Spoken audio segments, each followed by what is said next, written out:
Zoom, इसको देखो। Zoom, इसको देखो। सैफ अली खान ऐसे एक्टर हैं जिनके लिए बॉलीवुड के रास्ते नए नहीं थे, मगर इन जानी पहचानी गलियों में भी उन्हें अपनी मंजिल तक पहुंचने के लिए काफी मशक्कत करनी पड़ी। कामयाबी के जिस पड़ाव पर वो आज हैं, वहां तक जाने के लिए उन्हें अपना रास्ता खुद ही बनाना पड़ा। इसमें कोई शक नहीं कि उन्हें विरासत में अपनी मां और गुज़रे जमाने की बेहद कामयाब अभिनेत्री शर्मिला टैगोर का नाम मिला। लेकिन कहते हैं कि खुद के टैलेंट के बिना विरासत भी बोझ बन जाती है।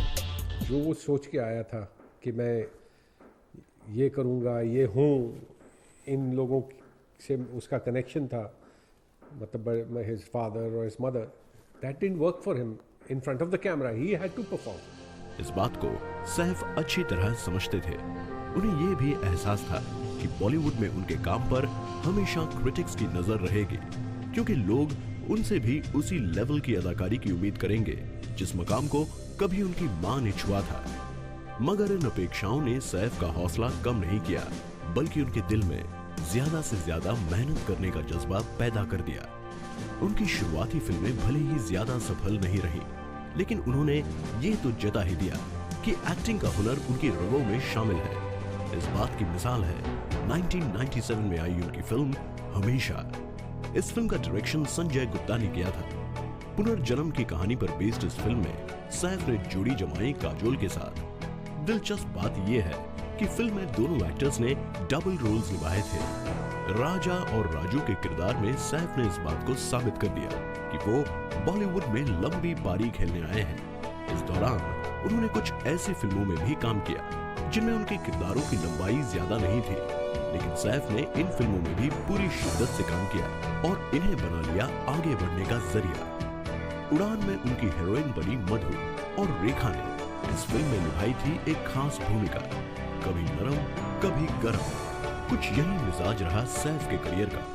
90 के दशक में उनकी ज्यादातर वही फिल्में सफल रही जिनमें उनके साथ कोई दूसरा एक्टर था। इस दौर ने उनकी इमेज ऐसे एक्टर के तौर पर बना दी जो सिर्फ मल्टी स्टारर फिल्म्स में कामयाब रहता है।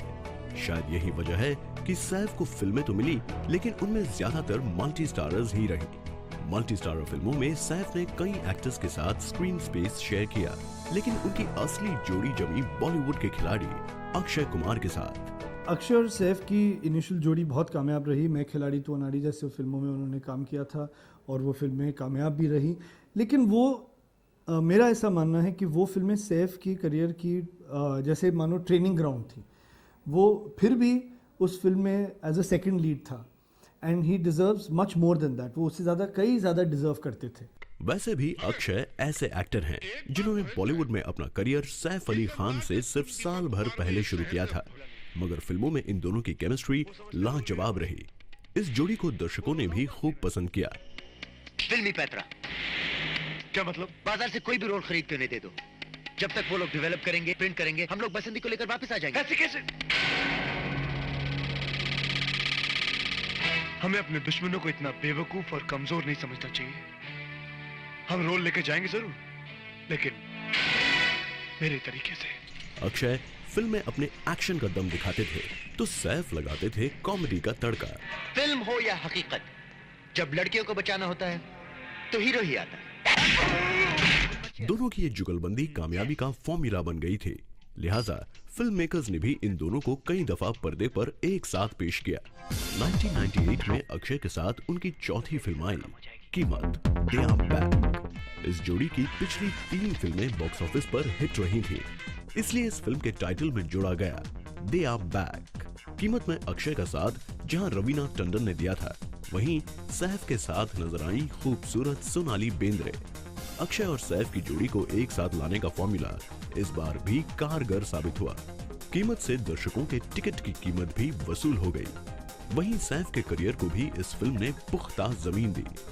इस साल सैफ की दूसरी फिल्म आई हमसे बढ़कर कौन, और इस फिल्म में भी अकेले नजर नहीं आए सैफ। उनका साथ दिया बॉलीवुड के अन्ना यानी सुनील शेट्टी ने। ये इत्तेफाक ही था कि उस दौर में सैफ को ऐसे एक्टर्स के साथ काम करने का मौका मिल रहा था जो बॉलीवुड में अपनी एक्शन इमेज के लिए मशहूर रहे। एक्शन के इस दौर में भी सैफ की एक्टिंग का स्टाइल कुछ डिफरेंट रहा। उनके हिस्से में ज्यादातर किरदार ऐसे आए जिनमें ह्यूमर की झलक रहती थी। मैं खिलाड़ी तू अनाड़ी, मैं अनाड़ी तू खिलाड़ी। कॉमिक टाइमिंग उसमें इतना ज़्यादा बढ़ा हुआ है, तो जो कि मैंने देखा था, he just got the national award from Hum Tum, and somebody was interviewing him.